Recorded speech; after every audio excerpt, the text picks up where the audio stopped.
नमस्कार मित्रांनो, आज आपण शेतकऱ्यांसाठी अत्यंत महत्त्वाचा असा विषय घेऊन आलो आहोत। नमो शेतकरी महासन्मान निधी योजना 2025 आणि त्यातील पुढचा हप्ता नेमका कधी येणार आहे।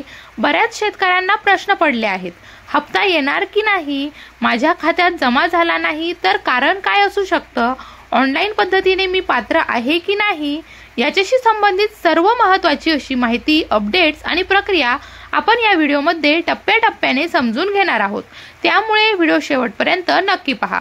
पण तत्पूर्वी जर तुम्ही चॅनलवर नवीन आला असाल तर चॅनलला सबस्क्राइब करून घ्या, जेणेकरून अशाच प्रकारचे नवनवीन व्हिडिओ सर्वात आधी तुमच्यापर्यंत पोहोचले जातील।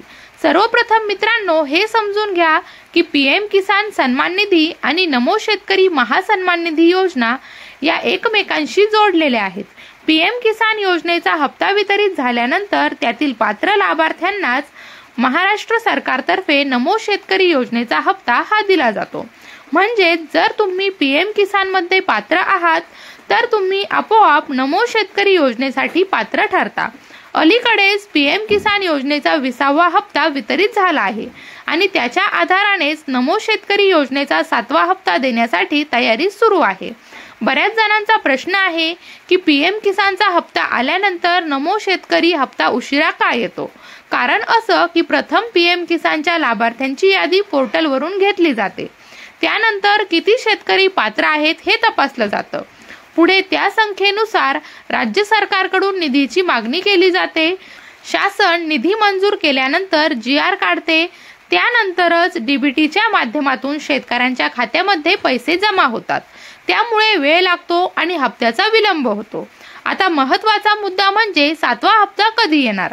सध्या उपलब्ध माहितीनुसार निधीचा जीआर अद्याप काढलेला नाही, पण फायनल यादी तयार करण्यात आलेली आहे आणि निधीची मागणी शासनाकडे पाठवली आहे।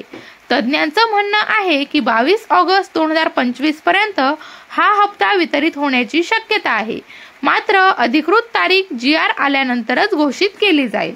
बऱ्याच शेतकऱ्यांना अजूनही प्रश्न असतो, मी पात्र आहे की नाही हे मी कसं तपासणार। यासाठी नमो शेतकरी योजनेचं स्वतंत्र पोर्टल उपलब्ध आहे। या पोर्टलवर बेनिफिशरी स्टेटस अशी ऑप्शन दिली आहेत। तेथे जाऊन तुम्ही तुमचा रजिस्ट्रेशन नंबर, आधार नंबर किंवा मोबाईल नंबर टाकून तपास करू शकता। माहिती कशी मिळते, तुम्ही पात्र आहात की नाही हे दाखवलं जातं। जर अपात्र असाल तर कारण देखील दाखवलं जातं। तुमचे मागील हप्ते कधी आले याची माहिती देखील त्या ठिकाणी मिळते। एखादा हप्ता फेल झाला असेल तर त्याचं कारण देखील त्या ठिकाणी दिसत असतं। मित्रांनो, नमो शेतकरी योजनेचं पेमेंट देखील डीबीटी द्वारे होत असतं, त्यामुळे एफटीओ म्हणजेच फंड ट्रान्सफर ऑर्डर तयार होतो। पीएम किसान सारखाच नमो शेतकरी योजनेचा एफटीओ तुम्ही पीएफएमएस पोर्टलवर तपासू शकता, जिथे तुम्हाला 7ही हप्त्यांची स्थिती दिसणार आहे। पहिला, दुसरा, तिसरा, चौथा, 5वा आणि 6वा हप्ता आला का, 7वा एफटीओ जनरेट झाला का, बँकेत पेमेंट पोहोचलं का की पेमेंट फेल झाला आहे, हे सर्व तुम्ही या ठिकाणी पाहू शकता। बऱ्याच शेतकऱ्यांचे प्रश्न येतात, माझा हप्ता आलेलाच नाही, मी काय करावं। सर्वप्रथम ऑनलाईन बेनिफिशरी स्टेटस तपासून घ्या। जर अपात्र दाखवत असेल तर त्याचं कारण तपासा। आधार सीडिंग झालं आहे की नाही, बँक अकाउंट लिंक झालं आहे की नाही, चुकीचा मोबाईल नंबर आहे का। जर पात्र असूनही हप्ता फेल झाला असेल तर पीएफएमएस पोर्टलवर त्याचं कारण दिसणार आहे। त्यानंतर तुमच्या तलाठी, कृषी सहाय्यक किंवा बँक शाखा यांच्याकडे संपर्क करा आणि तक्रार नोंदवा। तर मित्रांनो, नमो शेतकरी महासन्मान निधी योजनेचा 7वा हप्ता 22 ऑगस्टच्या आसपास वितरित होण्याची शक्यता आहे। पात्रतेची तपासणी तुम्ही सहज ऑनलाईन पद्धतीने करू शकता। जर हप्ता फेल झाला असेल तर पीएफएमएस पोर्टलवर त्याचं कारण तपासता येईल।